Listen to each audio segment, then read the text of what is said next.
morning and a very warm welcome. You are watching Janata Television and this is the English Bulletin with me, Anustha Acharya. The top stories first. Rajendra Pandey claims post of Chief Minister of Bagmati Province, submits signature of 59 Province Assembly members. CJ Rana conducts single bench hearing, justices refuse to join court proceedings. Government fixes new electricity tariff.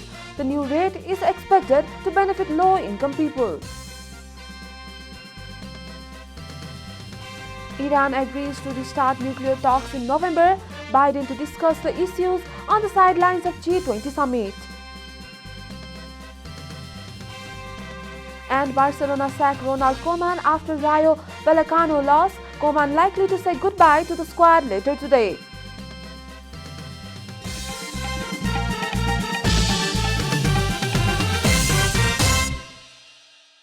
And now the news in detail. Rajendra Prasad Pandey of the CP and Unified Socialists had claimed the post of new Chief Minister of Bagmati Province before Province Chief Yadav Chandra Sharma. Pandey submitted signatures of 59 Province Assembly members yesterday evening to claim for leadership of the new government in Bagmati Province. According to the Province Chief Secretariat leader, Pandey submitted his claim along with signatures and support of 4 political parties represented in Bagmati Province Assembly. Province Chief Sharma called for the formation of new government after approving the resignation tendered by Chief Minister Ashtalakshmi Sakya yesterday. Only a single bench of Chief Justice Solendra Samsher Rana conducted hearing at the Supreme Court yesterday. No other benches conducted hearing any on Monday and Tuesday. The Chief Justice has assigned other justices for hearings, but the justices have been boycotting the call of the Chief Justice. The Supreme Court justices refused to join the hearing procedures over the accusation that the CJ demanded his share during the recent expansion of Council of Ministers. They are also not happy over the way Chief Justice Rana has been handling the judiciary. They have sought satisfactory answer from the CJ. Rana has said he was competent enough to carry out the role of Chief Justice given by the Constitution and the law. He also urged the justices to perform their duties and responsibilities in line with the Constitution and law. The disruption of hearings has affected people who have reached the SC from far-flung areas seeking justice. The 14th meeting of Nepal-India bilateral consultative group on security issues is all set to kick off in Bengaluru, India from today. The 2-day meeting will conclude on October 29. The delegation led by the Joint Secretary of the Ministry of Foreign Affairs, including representatives from the Ministry of Defence and the Nepalese Army, is scheduled to attend the meeting in the neighbouring country. The bilateral group was formed in 2003 with the aim of regularly discussing security issues between Nepal and India.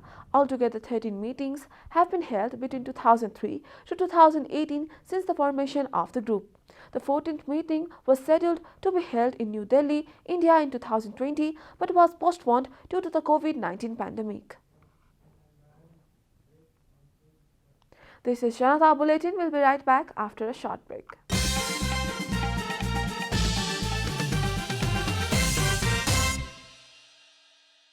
Welcome back after the break. We continue with other national news. The government yesterday confirmed 582 new cases of coronavirus across the country. Following the latest round of tests, the total cases of coronavirus in the country have climbed to 810,880, while the number of active cases has slightly dropped to 10,375. The death toll from coronavirus has climbed to 11,380 after the virus claimed 8 more lives yesterday. Nepal is currently among top 44 countries that have been most affected by the pandemic. The USA tops the list with over 46.58 million confirmed cases, followed by India with over 34.23 million cases. Coronavirus has infected more than 245.74 million people across the world and claimed over 4.98 million lives.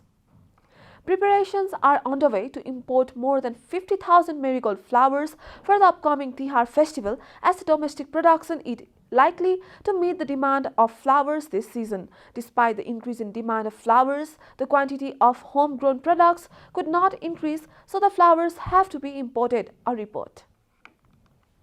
Flower entrepreneurs are making preparings to import garlands from India as the locally produced flowers were destroyed during harvesting time due to unseasonal rainfall. It is estimated that the demand for flowers has been increasing at the rate of 15 to 20% every year in Nepal. Entrepreneurs say that they will not have to depend on other countries if the production capacity increases. Almost 200,000 marigold garlands were brought from India during last year's Tihar. Despite the decline in flower production, demand has increased this year. Due to the risk of coronavirus infection, entrepreneurs in the country have not invested as much as in previous years. This had led to a decline in flower production. According to the Floriculture Association of Nepal, the planting season was from February to August and the entrepreneurs could not invest due to the risk of coronavirus infection at that time. Prices are expected to rise this year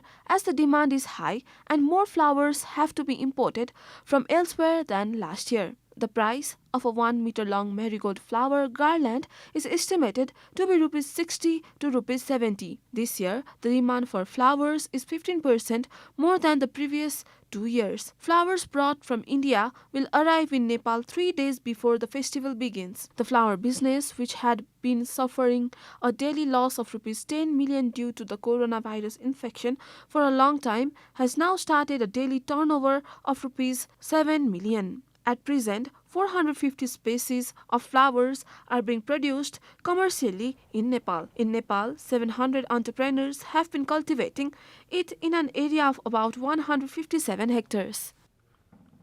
And now the news from economic front.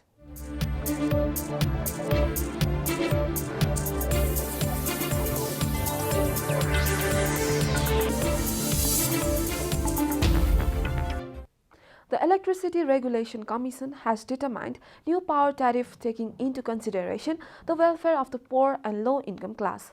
The newly determined tariff would, however, be implemented from mid-December, a report.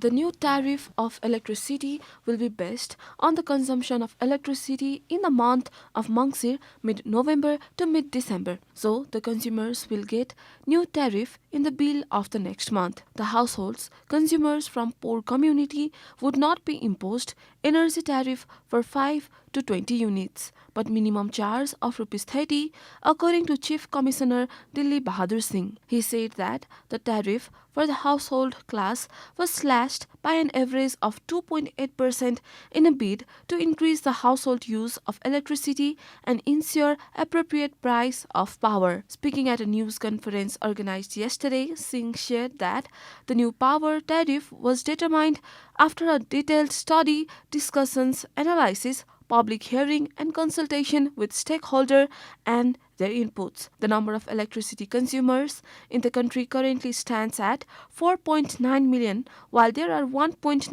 million consumers who consume less than 20 units of electricity. According to the Commission, the minimum charges for household consuming 151 to 250 units per month using 5 ampere, 15 ampere and 30 ampere under single phase have been determined at Rs 100, Rs 125 and Rs 150 respectively. It is Rs 25 less than the existing rate. Similarly, households consuming electricity of more than 400 units per month from single phase supply using 5 ampere, 15 ampere, 30 ampere and 60 ampere should pay Rs 150, Rs 175, Rs 200 and 250 respectively.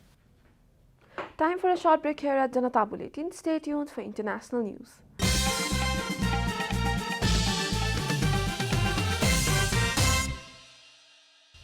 Welcome back. Now the international news. Iran's new chief nuclear negotiator said following a meeting in Brussels on Wednesday that Iran would resume negotiations in Vienna before the end of November, with the exact date to be set next week. The Vienna talks have been frozen since Iran's new hardline president Ibrahim Raisi was elected in June. This is the most direct commitment from Raisi's government to return to the negotiating table. Meanwhile, US President Joe Biden will meet the leaders of the E3, France, Germany, and the UK on the sidelines of the G20 summit in Rome this weekend to discuss next steps on Iran. The Biden administration and its European allies agree that Iran has been dragging its feet on returning to the nuclear talks, but they haven't reached any agreement on how to press Iran to negotiate. Midday bombings near a busy government office injured at least 9 people in Myanmar's second biggest city on Wednesday. It appears to be the latest high-profile attack by militants opposed to the country's military rulers. According to the Associated Press, other attacks by foes of the government were also reported on social media and news websites sympathetic to the opposition. Shootings and bombings in Myanmar cities and armed clashes in the countryside are daily occurrences, and UN officials and other observers have warned that unrest triggered by the military seizure of power in February is spinning toward civil war. 2 explosions rocked an area near the Road Transport Administration Department in Mandalay, damaging at least 14 motorbikes, witnesses said by phone. They spoke on condition of anonymity because of fear of being targeted by security forces for speaking to the media. You are watching Janata Bulletin, and now the latest from the world of sports.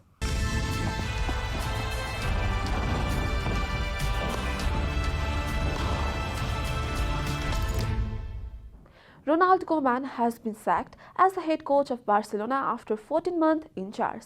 After weeks of speculation, Koeman's final game was the 1-0 defeat by Rayo Vallecano in La Liga on Wednesday night, their 4th defeat in 6 games in all competition. A brief statement was released on the club's website confirming President Joan Laporta had revealed the Dutchman of these duties as first-team coach. Pressure had been building on the Dutchman since a 3-0 defeat in Benfica in late September, which made this season the club's worst ever start to the Champions League campaign. Holders Manchester City were knocked out of the Carabao Cup after West Ham United won 5-3 on penalties in front of an ecstatic sell-out crowd at London Stadium. The 4th round had ended goalless after 90 minutes before said Benrahman scored the decisive spot kick. Phil Foden fired his penalty wide to give the Hammers the advantage in the shootout. It is the first time since 2016 that City, who have won the competition for the past 4 seasons, have been eliminated. Pep Guardiola made 9 changes to his side, but City finished the 90 minutes with substitute Foden, Gabriel Jesus and Jack Grealish on the pitch as they searched for the winner in normal time. Despite peppering West Ham's goal with 25 attempts, they could not find a breakthrough as the host claimed a famous win to advance on Saturday's quarter-final draw. We are at the end of Janata Bulletin, and the headlines once again.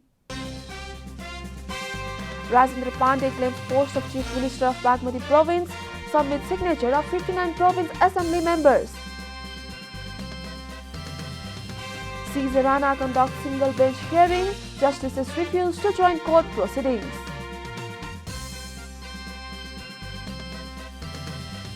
Government fixes new electricity tariff. The new rate is expected to benefit low-income people. Iran agrees to restart nuclear talks in November. Biden to discuss the issues on the sidelines of G20 summit. And Barcelona sacked Ronald Koeman after Rayo Vallecano loss. Koeman likely to say goodbye to the squad later today.